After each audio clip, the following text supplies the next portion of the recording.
Hi there, this is part 2. I'm talking about normal teen development. My name is Kara Kohnen. I'm coming to you from Growth Through Life Counseling in our Del Mar location. And tonight I'm giving a talk at Eastlake High School about normal teen development. So I wanted to make a few videos for our YouTube channel about what I'm going to be talking about. So part 1 was intellectual development. Part 2 is emotional development. So what to expect if you're approaching the teenage years.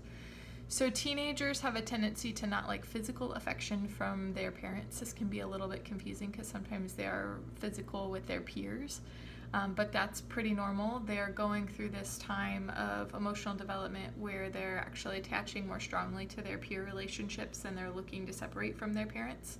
So this actually can cause quite a bit of tension and conflict because the teen is trying to separate from the parent. So we see some disruption in the parent-child relational, definitely. Don't worry though, parents, that will come back around when they're in their early 20s. They'll have a new appreciation for all that you did for them as a parent, and they'll draw back closer to you again and reattach as an adult. Teenagers are also tend to be a little bit more emotionally dysregulated and become angry if they don't get their way. Don't worry though, just give them some space, simmer down. They'll come back and talk to you, especially when they need something.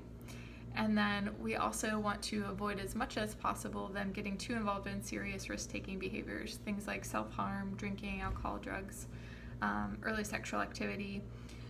We want to try to talk to them about what they're experiencing, and see what's going on with their peer group. So that's another thing as parents you can do to pay attention to. Whatever their peers are up to, they're probably at least curious about getting up to. So we want to keep an eye out for those. So that is part 2, emotional development.